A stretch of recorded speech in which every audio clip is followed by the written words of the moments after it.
Hi everybody, welcome back to my channel. Anna Morfides here with Many Cards Counseling.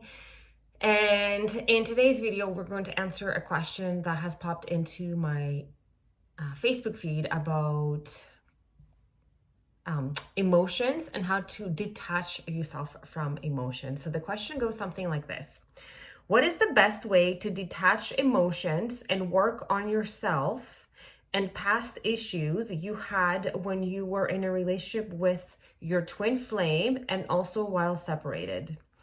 So this question can apply not only to twin flame connections, but also soulmate connections and karmic connections and everything in between, because we do have those three predominant type of soul connections: your twin flame, your karmic, and your soulmate. And then there's many other connections in between. And the best way to separate yourself, to detach yourself from the emotion, is to physically envision yourself separated from the emotion. Because at the end of the day, remember that we are not the emotions that we feel. So very often we say things like, I am so angry, I am so sad. But in reality, what we're supposed to be saying is, I feel sadness, I feel anger, because you're not your emotion. You are the one that experiences your emotion.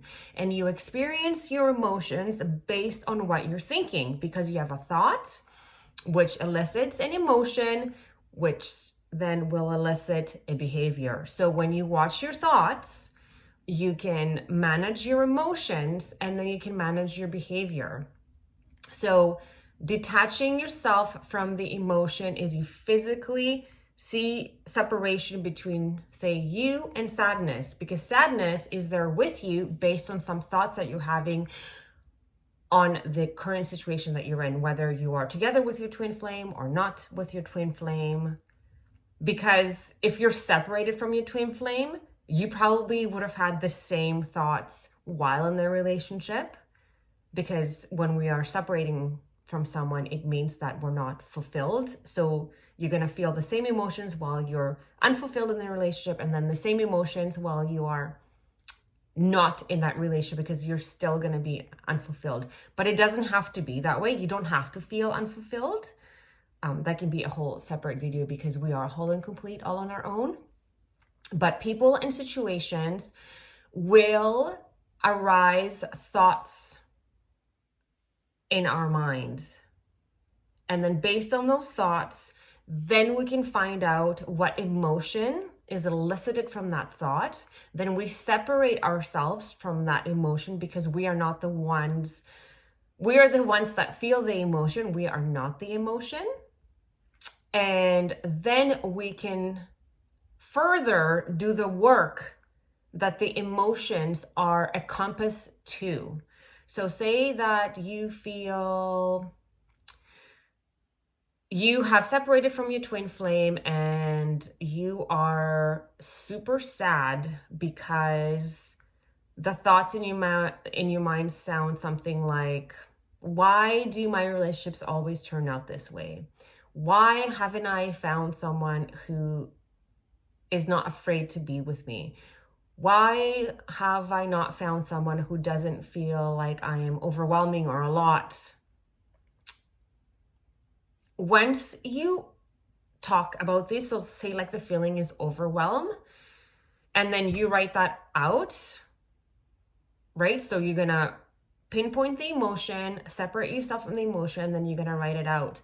I feel like I am overwhelming my partner, and that doesn't feel good to me. So then you would change all the nouns and pronouns to point to self.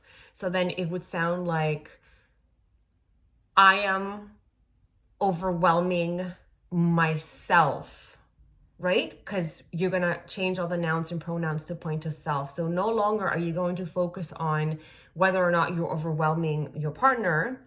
You're going to focus on you overwhelming you. And that is how you do your healing. So this is how your emotions will show you what you need to heal. Right? Because the emotions that someone ignites within you are actually the things that they are helping point out to you that need healing. So if someone else is expressing to you that they're overwhelmed with you, it means that somewhere deep inside of you, you are overwhelming yourself with something. So that's your job to look at it. And what are you overwhelming yourself with? Is it stupid thoughts like, why do I not feel good enough still? Why is this happening to me? Like, what are the thoughts that you are overwhelming yourself with? This is actually a really big one for me because I feel like I tend to overwhelm people. It is probably one of my worst fears that I have. And then because it lives in my mind like that, it's almost like I create this experience for myself. And then it's almost like I make people go to that point. So then they can say it back to me. So then I can go back in and see what it is that I am overwhelming myself with. And I overwhelm myself with my thoughts. My mind does not stop. So I find that meditation for me is really, really, really good. And journaling, because I need to get everything out. And not only does that help me separate myself from my emotion, but also separate myself from the person that is eliciting the emotion in the first place, because we don't want attachment to anything. Attachment is a bitch. It ruins everything. So if we can create that space, and you can physically create space too between you and the person that's eliciting these emotions out of you, you can imagine like a white light or a white bubble, just protecting you, just covering you, so there's no energetic cords connecting each other. You can visualize those energetic cords to be cut, because people, as resonant human beings, we do attach to people in an energetic way, because we are vibrating with protons, neutrons, like the molecules that make up our physical body. We do get attracted to people, and we bond through energetic cords that we just don't see, but we feel. When you feel someone and you feel connected to someone, that's how that works. It's just the molecules in between, like, they create a connection. So this is how you manage to do this. So you're going to detach yourself from the emotion, right? Because you're not the emotion. You are the person feeling the emotion. You're going to thank the person that's eliciting that emotion within you in the first place, because unless you heal the thoughts that go behind that emotion, you're still going to continue to feel that emotion, just from different faces. So write that out. Turn all the nouns and the pronouns to point to self when it comes to that emotion, and then see where you are doing that in your life for yourself. And that is how you take your power back, and that is how you heal yourself. And then once you do your work, just have trust and faith into the universe, no attachment to anything, that either that person is also going to heal with you and come back into your life to match you, or somebody else that will reflect the amount of work, and your new self will come in for you to match you where you are. But keep going. Even if you find yourself in the same situation again and you start to have those thoughts, why is this happening again? How can I attract the same concept in a different person? What am I missing?